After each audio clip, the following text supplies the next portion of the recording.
welcome to the first ever Project One podcast. This is something I've decided to take up a bit of time. It's actually something that I've been planning for quite a long time, actually, but been very time poor. But, we're in a bit of a world situation at the moment where the coronavirus has all but taken over the world, and a bunch of cities all around the world are in lockdown.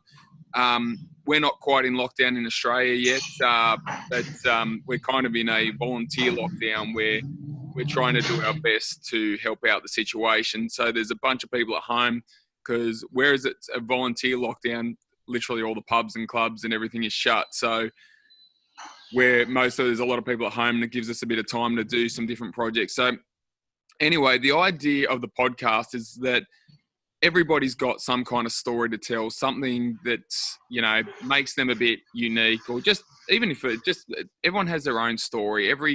Every person has their story and should be given the chance to tell it at some point.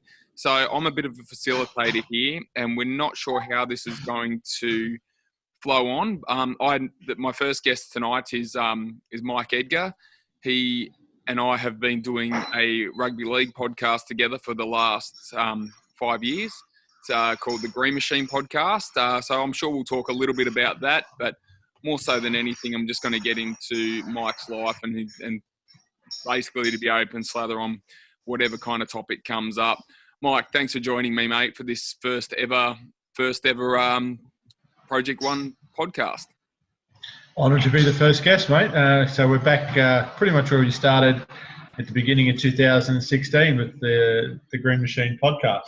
That's right. It's been, mate, obviously we've got the footy in common. Be interesting to see what else we've got in common along the way as well. But it's funny because most of what we talk about realistically is just the rugby league. So it'll be interesting to dive into some other stuff tonight. Yeah, absolutely. So, look, I get that I online, at least, a very polarising figure. So part of my persona. But yeah, look, everybody's got a story to tell. I'm a believer that there's no such thing as a boring person. If you dig a little deeper on everybody, there's a history there that somebody's going to go, wow, I didn't know that, or that's interesting, or, there's always a good story or a story to tell. It's not always a good one, but I think that everybody has somewhat of an interesting life. Yeah, that's my opinion too. And more than anything, it's a case of, we all kind of link into this thing together in one way or another. Like it's a case of, we don't all have to get along, but we don't have to. The world's interesting because it's made up of a bunch of different people. So, mate, let's get into it. We'll kick off with a bit of footy talk. Like, I know that you're a big Raiders fan. How did you get into rugby league in the first place? Well, as a kid, I was a dyed-in-the-wool Cabramatta fan. The Raiders didn't exist when I first started playing football as a kid and following footy. So, mate, I had a number 11 jersey for Cabramatta. It was after a friend of my dad's, Bob O'Reilly, the Bear, who played front row for Cabramatta. So I made a couple of rep sides when I was a kid, and instead of wearing the rep jersey, I used to wear and take my own. And I was a rugby league fanatic. So a lot of the stories around my life, success or otherwise, always surround rugby league in some way or another. And as we go, and I'll explain that. But I grew up following Cabramatta. So when I was about 1988. So about 16. So I played for Patrician Brothers Fairfield, and we won the comp. And I was a bench warmer all year because it was a really gung ho, cracking side. So we played in Division 1. It was toughest footy, fittest I'd ever been, and I was hoping to get picked in the SG Ball train-on squad. So a mate of mine, Brett Spinks, he actually made the side. Great player, great bloke. He's a Bulldogs fan, so he loses a couple of points there, but he made it in. So we played in the same team, and I missed out. And I was a bit disillusioned with the whole system. I thought I was the hardest I'd ever trained, and it was part of a winning team. And about 13 or 14 of the guys that that were in my side got into the train-on squad for SG Ball for Cabramatta. And back then, it was the hardest competition to get into. So you could have gone to St George or Balmain or Canterbury. It would have been a bit easier, but the Parramatta one was very, very difficult because they were still riding coming down on the crest of that wave of premiership success, as being one of the teams of the 80s.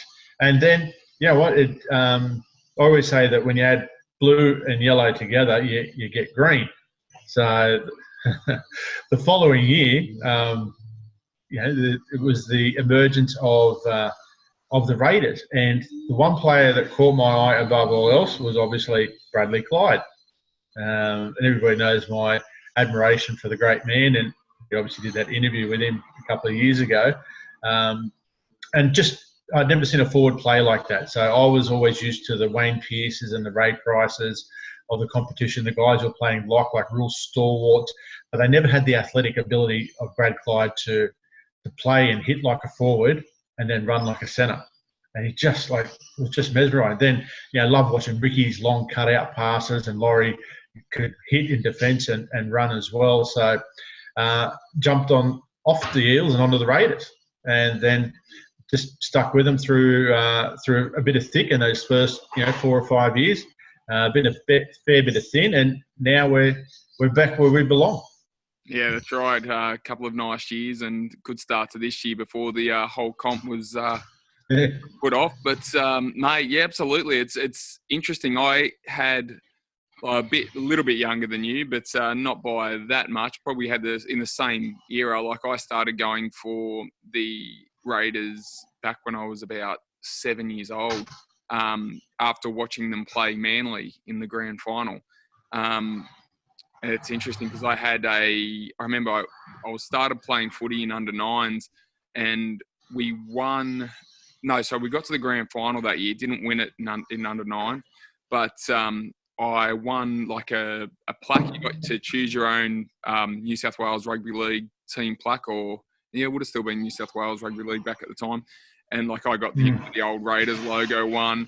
And I remember it fell off my wall, and it was glass, and it fell off my wall and broke. And I was so distraught that I had to actually, my mum basically let me have a day off school because I was too upset that my Raiders plaque had fallen off. So those early days of the Raiders, they were something special. They really were. So as far as your own rugby league career, what position did you play for? Let's start with that.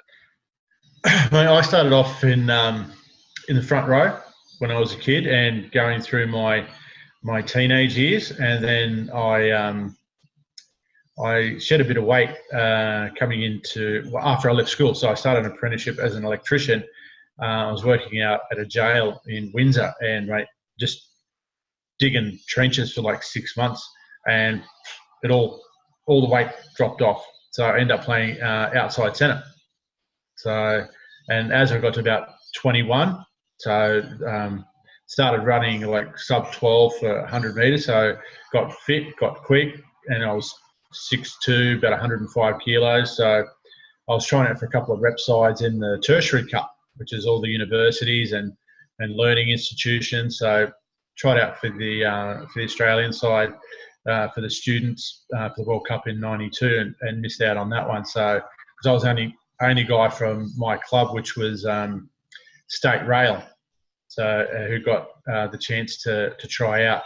Oh, sorry. There's another guy called Matt Lilly. He did make it. So he was the front row. So started at prop, ended up playing outside centre. And the one highlight, and that's I ended up doing my ACL in '95. But the one highlight was we were playing out at Bathurst University, and we'd never beaten them before, and we were up, I think it was about 20-0 or something. So, and I made a break, came to the fullback and did a Jared Hayne chip and chase, and actually regathered just over the fullback's head, bounced straight into arms, and I scored under the sticks. So, and my stepfather was the coach, and to this day, I never let him a day go by where I don't see him sort of brag about that one career highlight. So that was about it. Big junior career. So how old were you when you did that? How old was that? I was 18. Okay. 18. So I was playing in an opens competition. So always playing against grown men. I'd just come straight out of school. So it was It was a lot of fun. An adult competition, so it was an adult highlight. It wasn't a Yeah. highlight of a kid's career, but of an actual footy career. All right, so let's go back a little bit. Let's stick with your kids. Like you said, you grew up in. Did you say Fairfield? Well, you went to Fairfield Pats, which was a very strong, and still to this day is a significantly strong rugby league school. But was that the area you were brought up in? Yeah, I was born and bred in Cabramatta. Okay, so, you're right. Yeah. Bit of a tough area back in those days. Yeah, so there's a lot of changes going on in Cabramatta when I was a young kid going to school. It went from being predominantly, sort of the older, working class Australian people to an influx of Vietnamese due to the end of the Vietnam War that Gough Whitlam brought in a whole lot of, and there was sort of like internment and refugee housing in Cabramatta near Cabramatta High. So obviously that changed the whole demographic of Cabramatta forever. So if you walk up the main John Street now, if you've been up there, you'll know it's like walking through Saigon or something like that, and it's completely different. But culturally, there was it's a bit of a tourist hotspot now, but it was a big heroin and junkie hotspot for a lot of years until they cleaned it up. So, but you know what? For my whole time there, never got harassed, never got bashed. And I never lived my life any differently. I just went about my business, and nobody bothered me. I didn't bother them. So it was an enjoyable time. I think generally that's the rule in life, isn't it? If you stay away from the elements that are the problem, like there was a lot of gang elements in Cabramatta and some of the surrounding suburbs there. Like I said, I probably grew up a few years behind you, and I actually remember when they went in and just started cleaning it all up. And it was actually a problem because it actually pushed a lot of the gang elements from Cabramatta out into Liverpool and out into some of the other surrounding areas. But in the end, they cleaned that up a bit further as well. So it was like a big job that, really well done to, I'm not sure who was running the place at the time, but I remember there was this big edict to actually clean up the town. So I do remember walking on eggshells in certain areas, but I agree with you. Like if you didn't start any problems, you generally didn't have too many problems. No, that's right. I mean, I remember seeing one night at Sweethearts where the triads had come across and started a fight with all the Aussies and like the Maori bouncers. And mate, it was on for young and old. They were pulling the fence palings off and whacking each other. And I think a bouncer either ended up in a coma or died because he got hit over the head with a bottle of bourbon or something. He didn't see it coming, and they just got him from behind. But it was full on. Never seen anything like it in my life, and that was pretty much the extent of the violence that I saw living in Cabramatta. So I grew up with Steve Liam, as you know. So we were the same age and went through high school, or even primary school and high school together. We started our trade as an electrician on the same day, and we got fired on the same day. So we go back a long way. So speaking of like careers, how did your career pan out from there? What's the I'll let you tell the story of how you went into a career after that. Yeah, so I started as an electrician. Didn't really like it when I got up to my fourth year as an apprentice, and I couldn't do it anymore because I was jumping into up in roofs and under houses in the middle of summer, and given my size, mate, it was just I wasn't getting any satisfaction out of it. So I quit that altogether. I used to work a second job as a pathology courier, just at night. So I did that as a stopgap thing till I got a job with American Express, and that got me into financial services, just starting out doing some call center work. But that was back in '96. Then the whole history of American Express was about more of a high quality style training. So once you left there, you became quite valuable to other businesses. So I went from American Express, travelled and lived in Canada for a little while, came back and got a job with Citibank. So I was there for about 2 years until they made the whole call centre redundant, and I met my now ex-wife there back in 1998. We got married. Oh, and this is the highlight story. So we got married, engaged. We met, got engaged, married. She was pregnant with my son Thomas. all within 12 months. So it was a real whirlwind. So we split up after about 9 years, had 2 kids, Thomas and Gabby. Then I went from Citibank, was made redundant there, went to Bankers Trust, which is now BT. Stayed there for a couple of years, didn't really like it. Then I went to a company called Bridges, which is in financial planning. Was there for about 5 years. Really enjoyed it. Met a lot of great people that I still have friendships with today. Then I went to National Australia Bank, became a financial planner for employer super. So when companies wanted to set up their super funds through NLC, which was owned by NAB back then, I used to go out and do all that. Then I went from NAB to ING, which is now used to be called OnePath, which is everything's changed. I used to head up all the employers super for about 400 advisors Australia-wide. Stupid me, left a great job at NAB to start at Genesis in 2008, which was the year of the GFC. So I was made redundant there. I was going through a divorce at the same time. Just going back as a side thing, and also rugby league related. So as far as the Canberra Raiders goes, so this is my narcissistic tendency coming out. I am probably almost like the godfather of the Raiders when it comes to rugby league on the internet, because I started League Unlimited back in 2002.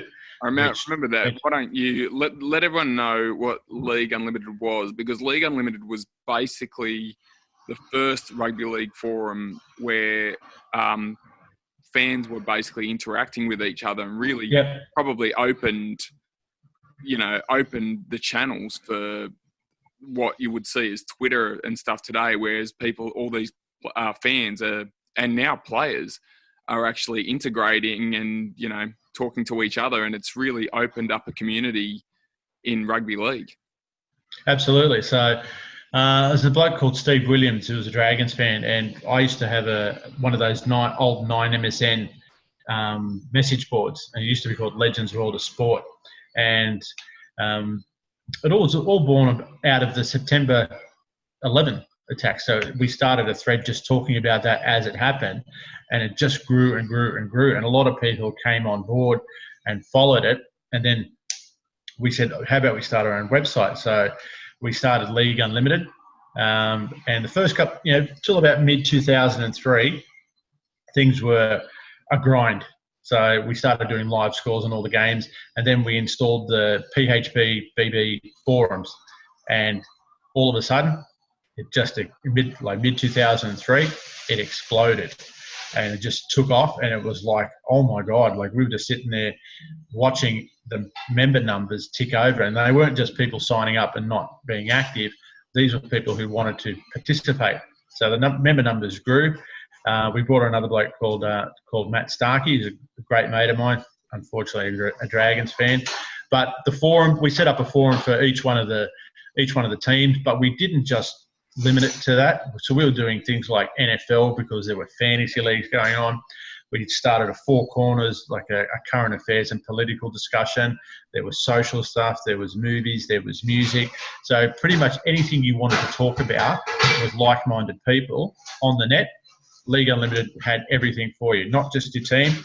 We did, ongoing updates in the forums of each match each weekend, and there were some great, threads like player lookalikes and stuff like that. There was the Paul Carriage Award, and it just grew. Okay, so for anyone who doesn't know, and I'll let you tell the story. Say who Paul Carriage was and why he was deemed necessary to have an award named after him. So Paul Carriage played for Parramatta, and Parramatta in 1998, when they were up 18-2 with about 10 to go in that game, the prelim against the Doggies, and he come up with he kicked the ball right on full time, and it went to Craig Polamauna, and Craig Polamauna went for a field goal to win it, and the ball went under the crossbar by millimetres. Now, he come up with another couple of bonehead plays. I think he may have run out into touch, and basically was the Eels' worst player. So there was a forum, a message, just one chat dedicated him for when every player made a stupid play, they'd get nominated for the Paul Carriage Award for whatever game by doing boneheaded plays. So it's an unfortunate award to have named after you, but one of the fun things about having a career in the spotlight in the NRL. And mate, to think you missed out on that, you could have had a name after, you could have had an award after you, the Mike Edgar Award for best hair or something. I don't know. Yeah, absolutely. So, the website was all consuming because we were doing editorial work. I was doing the power rankings each week, and we would probably not doing so much on news because everybody else could do news. It was more about what we were thinking as a fan and putting it out there to get the other fans' feedback, whether it be good, bad, or indifferent. I welcomed criticism to people if they didn't agree with me. They thought I was an idiot, and I was trying to be as controversial as I could without, really offending anyone. So trying to tread that fine line. And out of the League Unlimited, the front row forums I called was born the Greenhouse. So that was done with Steve, and I think Nick Townsend was involved in that back in, or might have been 05, 06, around then. And the Greenhouse is obviously the Raiders' number one community for online outside. Like, they've got a Facebook page, but they've also got their own message board as well. So, and that's really a juggernaut in its own right. So they, obviously, with guys like Matt Lippiard-Sidman and Steve and Sean, all doing their work on the site and doing the video work after the game. So, I take a little bit of credit that it was all born out of what League Unlimited managed to start, and they took the baton and continued on with it, and it's still very successful to this day. And I say congrats to all the guys who helped run that, because as we know, it takes a lot to keep something like that running smoothly when you get a lot of people with different opinions and everybody thinks they're right.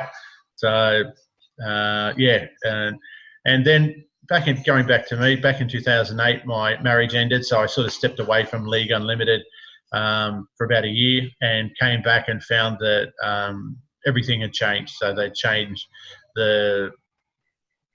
moved all the company assets to a different company name. So Matt Stark and I are still directors of a company that has no value called Sports Unlimited, I think, but everything else went across to a new company called League Unlimited. We tried to go through a venture capital raising with Paul Langmack, the ex-Canterbury player, because I was on 2SM for a little while in 2007, I think. We used to run their tipping comp, and they'd give us a contra deal to give us some time on the air each week to have like half hour to an hour. So out of that, was trying to do some stuff with Graham Hughes, and then Paul Langmack suggested a joint venture, but it didn't work out. So I stepped away from League Unlimited altogether, and then just focused on my kids and started to do a bit of travel. So systematically took each kid overseas and took them to Disneyland and Las Vegas and New York and all the sites and stuff like that. And it was sort of pretty settled. So I had a partner for about 9 years, Julie. We split up last year. Got obviously my Raiders stalker, Sarah Smith. We'll talk about that. I want to come back to that, and we'll come back to that when we start talking about. We'll come back to the Green Machine podcast a little bit later. But before we do that, let's talk about like your travels. We'll move off rugby league a little bit. I know that you're a big NFL fan as well, and would your trips to the US be a highlight of your traveling? Oh, absolutely. So I've been about 5 or 6 times in the last 8 years. So every sort of year or second year. Yeah, for the first time I'd gone, I took my son Thomas. We drove from Las Vegas to Denver. So I'm a Denver Broncos fan. And I'd never seen a game before. So we went to Sunday Night Football, and it was a 14-hour drive to go through the mountains to get to the game. So we left at like 4 o'clock in the morning, got to the hotel in Denver. The whole hotel was full of Broncos fans. So they were running shuttle buses to and from the stadium.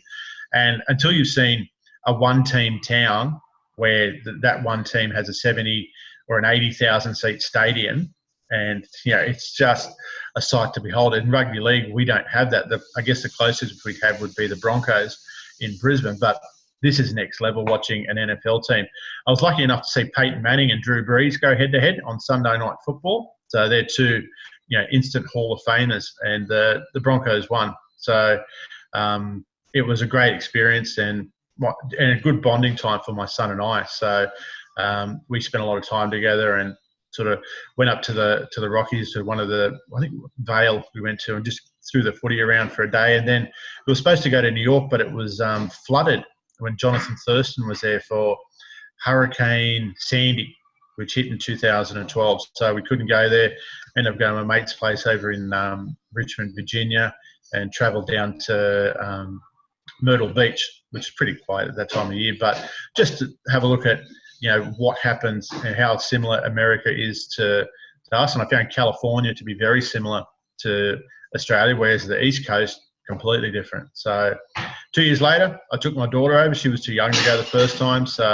And I went to New York for the first time in November. I was there around Thanksgiving. It was freezing. So it was one of those bucket list places that I always wanted to go to. So we went to Disneyland, Universal Studios, Las Vegas, and then we went to Washington, D.C., had a look the White House, the Lincoln Memorial, all that stuff, and caught a train up to New York. And my daughter and I, and we had an absolute ball. We were only there for about 5 days, but great trip. And then in late 2015, my partner Julie and her kids and I went across, and we did a month holiday over there. And it was, mate, we needed like a month off when we got back just to catch up. So we went from Sydney to Dallas. Lost all our luggage because it was inclement weather, so we had to stay in Dallas for a few days and went and had a look at the JFK and the grassy knoll and all that sort of stuff, and then flew over to New York and spent New Year's Eve in Times Square, which was another bucket list highlight. Then we flew back to Los Angeles, went to Vegas, went to the Grand Canyon.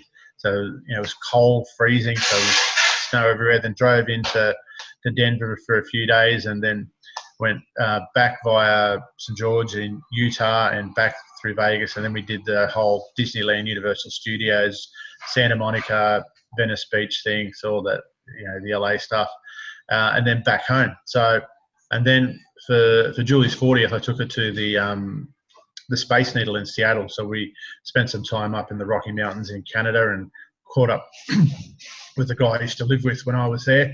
And Sarah and I went last year with my daughter Gabby. So we went to see a singer called Billie Eilish. So everybody knows who Billie Eilish is. So we went to Red Rocks Amphitheatre in Denver to see her in an outdoor gig, and it was the highlight of my daughter's life. So it was fantastic.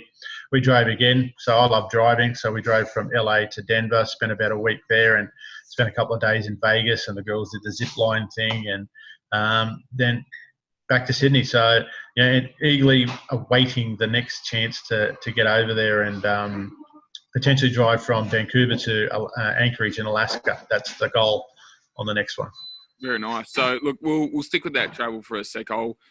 You've obviously done a lot of the states.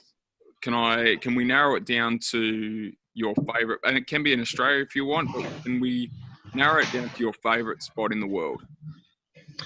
It'd probably be between Vancouver and Denver. So we went up Pikes Peak in Denver, where they do the rally, and it's like 14,500 feet above sea level. And we went up in a shuttle, and they don't have any barriers along the side, and you can just see over the edge because they need the plows to push the snow off and the barriers. And it was in the middle of summer that we went, so it was June last year, and it was snowing. So it was freezing cold at the top and about 30 degrees down the bottom. So I love the mountains and the snow and the high elevated peaks. So we went to the Stanley Hotel where they filmed The Shining, just outside, like a couple of hours outside of Denver. So yeah, mate, look, the Rocky Mountains, both in Denver and around Vancouver and those areas, are my top destinations on the planet. Vegas is a lot of fun. Gotta say, Vegas is like Disneyland for adults. Yeah, right. Okay, and you can't talk about anything that happens there, so we can move on. That's right. All right, so let's get back to 5 years ago, roughly in 2016. So at the start of 2016, we're going to our 5th season of the Green Machine podcast this year. How did you come to, like, you've actually already, by this stage, you've already had a pretty good, like, influence on the social media landscape of rugby league, like without, definitely a behind the scenes kind of guy, but realistically, you've had a good influence on the social media scene of rugby league. What brought you to do the Green Machine podcast?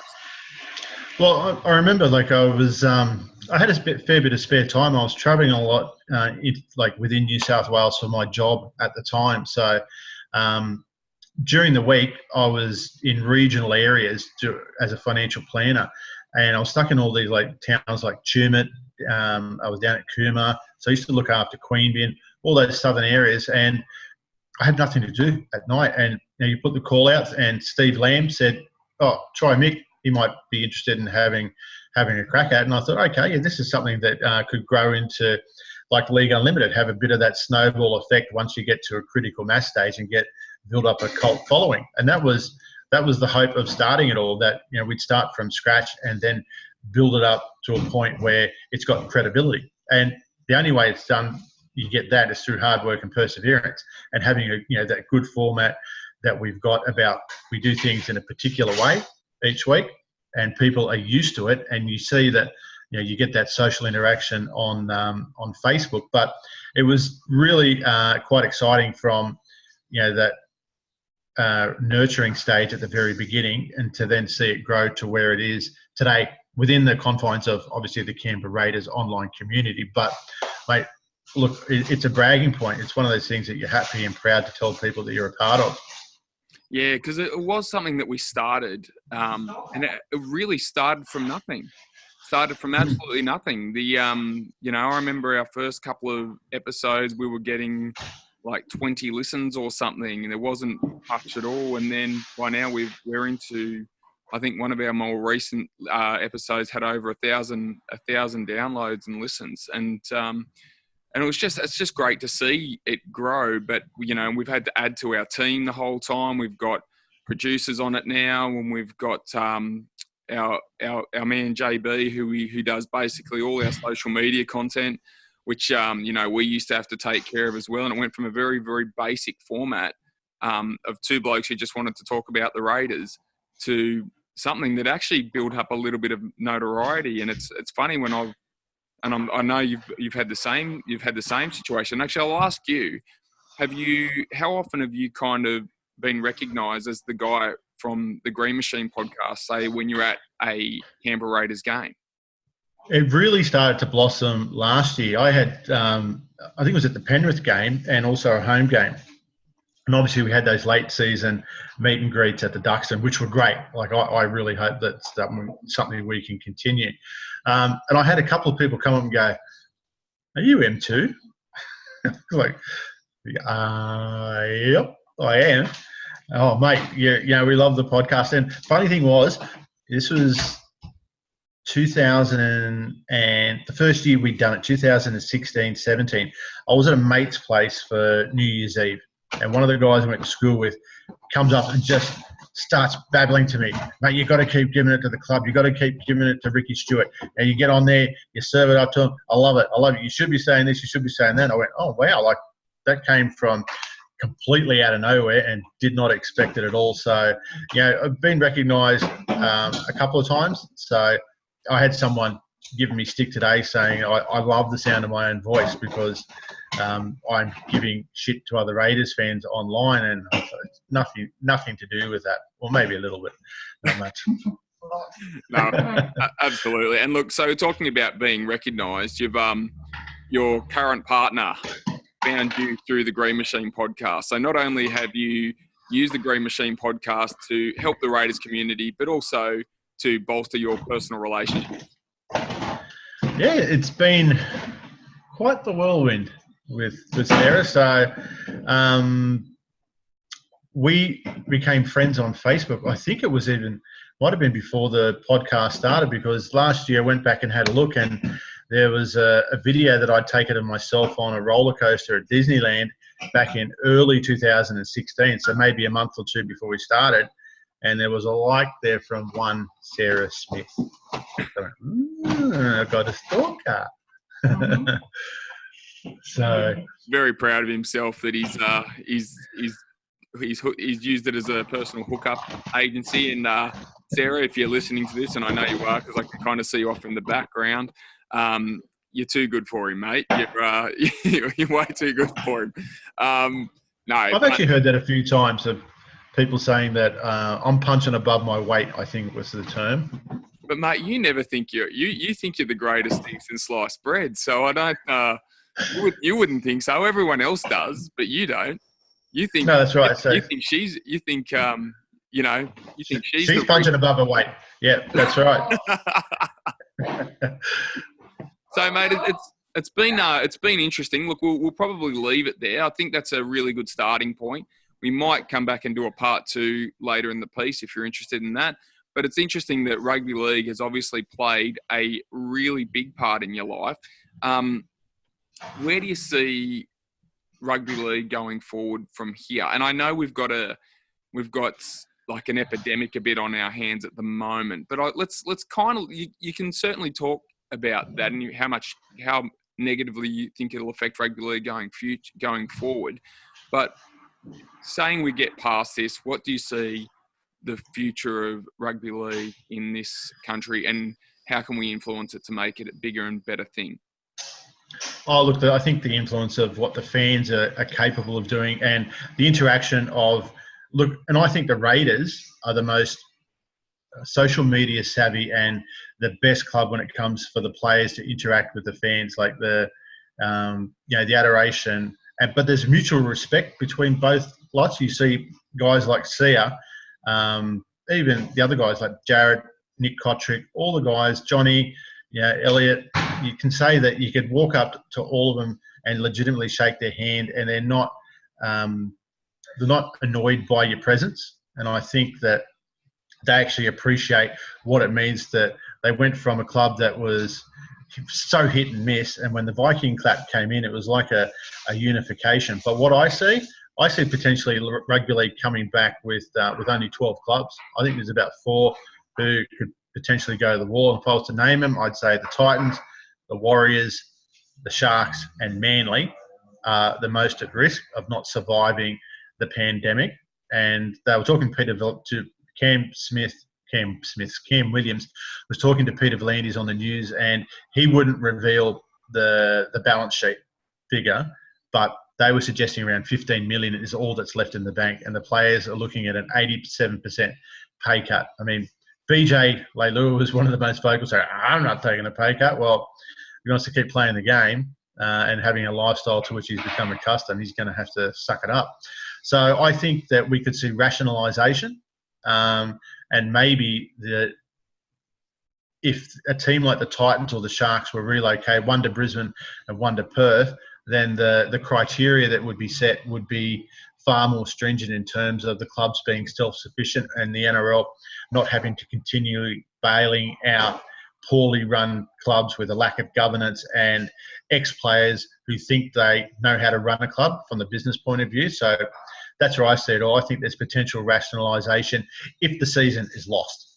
If we come back, it's going to be a chance for the NRL to maybe, just hold on. But if the season is lost, I think we see 4 go to the wall. That'd be incredible. That would be...